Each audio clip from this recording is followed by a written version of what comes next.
Hello class 9th, welcome again to this video. और आज यहाँ पे समझेंगे मोशन इन वन डायमेंशन, जो कि क्लास 9th आईसीएसई फिजिक्स का चैप्टर 2 है। तो चलिए स्टार्ट करते हैं। Motion in one dimension.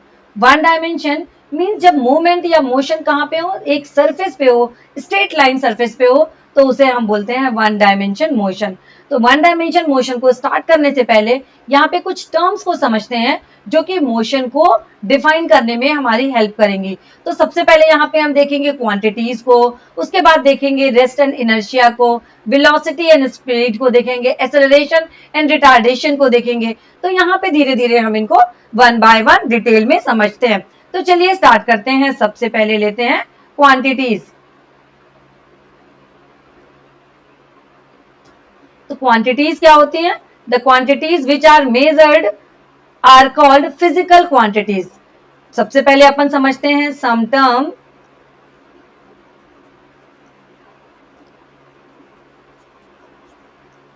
Related to motion. कुछ टर्म है जो कि मोशन से रिलेटेड है, उन्हें हम समझते हैं। तो सबसे पहले हम देखेंगे फिजिकल क्वांटिटीज। फिजिकल क्वांटिटीज में कौन कौन सी क्वांटिटी है? स्केलर क्वांटिटीज और वेक्टर क्वांटिटीज। तो सबसे पहले the quantities which can measured are called physical quantity. Physical quantities क्या होती हैं? Physical quantities, the quantities which can be measured are called physical quantities. Physical quantities. अब इसके टाइप देख लेते हैं। ब्रॉड में हमने इसे टू कैटेगरीज में डिवाइड किया है। फर्स्ट हो गई हमारी स्केलर क्वांटिटीज,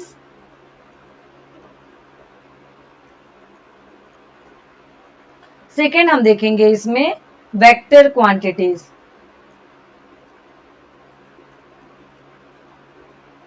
चलिए सबसे पहले फर्स्ट को डिटेल में समझते हैं। स्केलर क्वांटिटीज को लेकर के चलते हैं।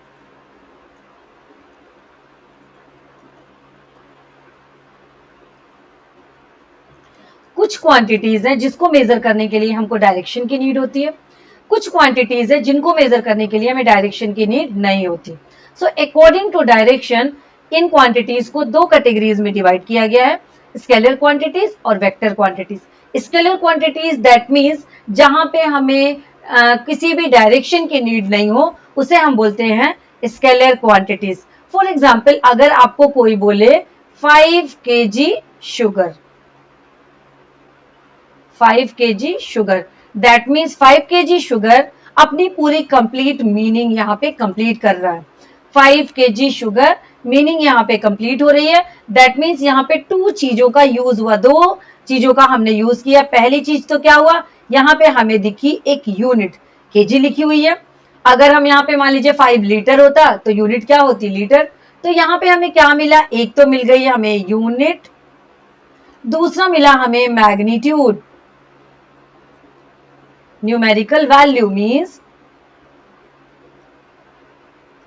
न्यूमेरिकल वैल्यू, न्यूमेरिकल वैल्यूज, और इसे हम बोल सकते हैं मैग्नीट्यूड। तो दो चीजें हमें यहाँ पे पूरी तरह से इसको कंप्लीट डिफाइन करने में हेल्प कर रही है, न्यूमेरिकल वैल्यूज एंड मैग्नीट्यूड। यहाँ पे कुछ ऐसी भी क्वांटिटीज हैं जो कि प्योर स्केलर क्वांटिटीज हैं, जिसमें यूनिट की नीड नहीं होती। फॉर एग्जाम्पल, यहाँ पे एक एग्जाम्पल ये पाई की वैल्यू। पाई की वैल्यू क्या होती है? 22/7। यहाँ पे कोई भी यूनिट नहीं होती, तो ये भी क्या है? ये भी एक स्केलर यूनिट है, स्केलर क्वांटिटी है यहाँ पे। चलिए बात करते हैं कुछ एग्जाम्पल्स की।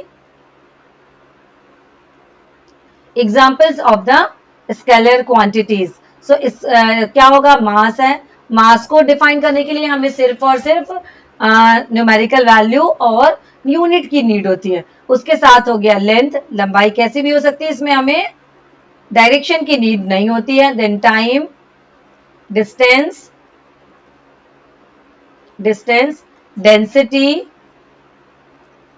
डेंसिटी, वॉल्यूम, इसके बाद हो गया टेम्परेचर, इसके बाद हो गया पोटेंशियल, ग्रेविटेशनल, मैग्नेटिक, इलेक्ट्रिक, कोई भी पोटेंशियल हो सकता है। इसके बाद वर्क बात करें अगर हम, work, energy, power, pressure, resistance,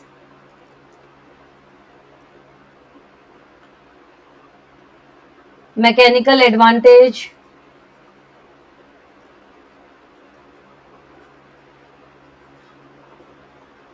कुछ इसमें आपको वर्ड जो है वो अभी समझ में नहीं आ रहे होंगे, जैसे जैसे हम आगे बढ़ेंगे इन सबको समझते हुए आगे बढ़ेंगे।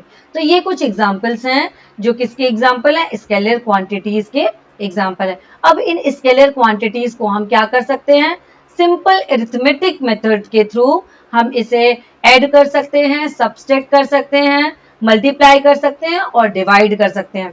क्योंकि इसमें क्या है, डायरेक्शन की कोई नीड नहीं है, तो प्लस और माइनस साइन नहीं है। So due to this reason हम इसे सिंपल मेथड के through plus, minus, multiply, divide, हम इसको हर तरह से सॉल्व कर सकते हैं। उसमें हम यूज करेंगे सिंपल अरिथमेटिक मेथड्स। और यहाँ पे हम इसे रिप्रेजेंट कैसे करते हैं, फॉर एग्जाम्पल मास है, सो मास को रिप्रेजेंट करेंगे हम स्मॉल m से। अगर यहाँ पे टाइम है तो हम इसे डिफाइन करेंगे स्मॉल t से। स्पीड है तो हम इसे डिफाइन करेंगे स्मॉल v से। तो इस तरह हम इससे रिप्रेजेंट करते हैं। नेक्स्ट अपन देखते हैं वेक्टर क्वांटिटीज। वेक्टर क्वांटिटीज क्या होती है, हम उसे किस तरीके से डिफाइन करते हैं। सेकेंड नंबर पे आ गई हमारी वेक्टर क्वांटिटीज।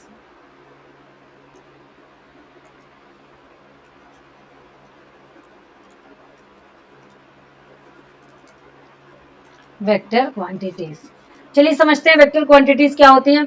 वेक्टर क्वांटिटीज ऐसी क्वांटिटीज हैं जिसमें डायरेक्शन की नीड होती है। फॉर एग्जाम्पल अगर मैं बोल दूं कि ये ब्लॉक यहाँ पे रखा हुआ है, इस ब्लॉक को अगर मैं बोलूं कि 5 मीटर डिस्प्लेस कर दो,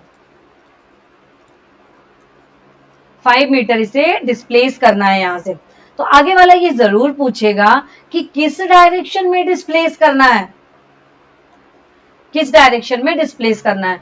तो ऐसी कुछ क्वांटिटीज हैं जिनको कंप्लीट डिफाइन करने के लिए हमें डायरेक्शन की नीड होती है, उसे हम बोलते हैं वेक्टर क्वांटिटीज।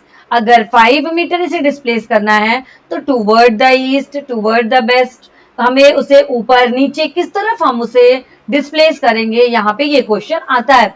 तो यहाँ पे कुछ ऐसी यूनिट्स जिनको हम किसका यूज करके, हम उसका डायरेक्शन का यूज करके कंप्लीट डिफाइन कर सकते हैं, उन्हें हम वेक्टर क्वांटिटीज कहते हैं।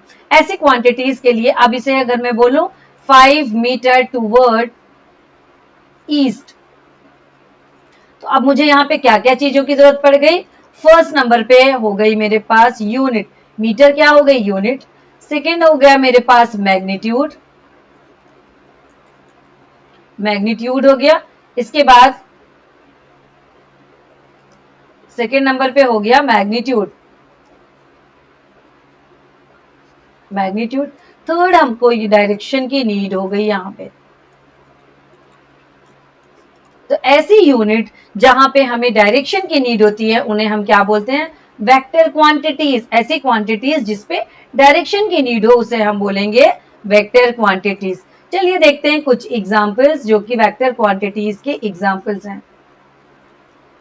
एग्जांपल्स यहाँ पे हो गया डिस्प्लेसमेंट, हो गया वेलोसिटी, हो गई एक्सेलरेशन, हो गया फोर्स, हो गया। ये सब किसके एग्जांपल हैं, ये एग्जांपल हैं हमारे वेक्टर क्वांटिटीज के। For example displacement, velocity, acceleration, momentum, force, moment of force,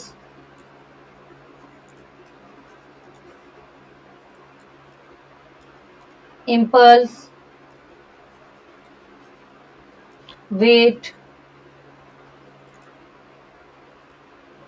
electric field, ये सारे किस चीज के एग्जाम्पल हो गए, ये एग्जाम्पल हो गए हमारे वेक्टर क्वांटिटीज के। अब vector quantities vector quantities, the numerical value of the vector quantities along with its units gives us the magnitude of the quantity. हमेशा क्या करती है, उसकी मैग्नीट्यूड ऑफ क्वांटिटी, क्वांटिटी का मैग्नीट्यूड हमको देती है, लेकिन वहां पे जो साइन होते हैं, और एक चीज और है कि ये जो वेक्टर क्वांटिटीज हैं ऑलवेज पॉजिटिव होती हैं, पॉजिटिव, लेकिन अगर वहां पे प्लस और माइनस साइन है दैट मीन्स वो किसको बताती हैं, पॉजिटिव है, वो बताती हैं इसकी पोजीशन को,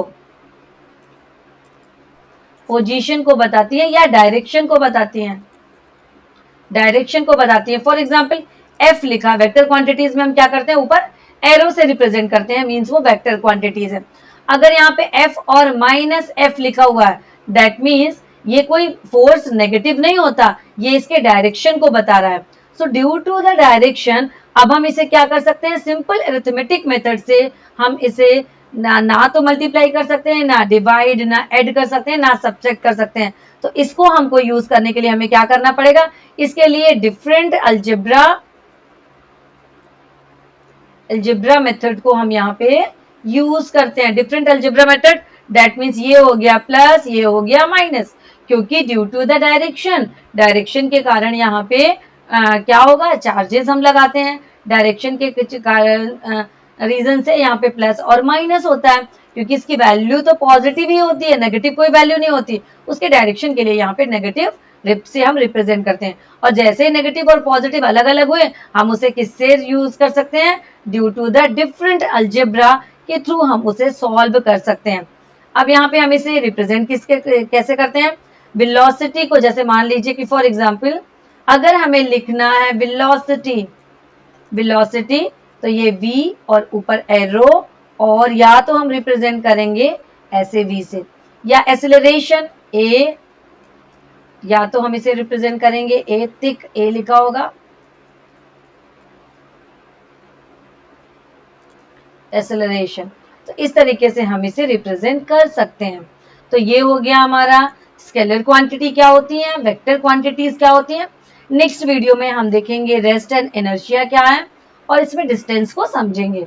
पढ़ते रहिए, फिर मिलते हैं नेक्स्ट वीडियो में।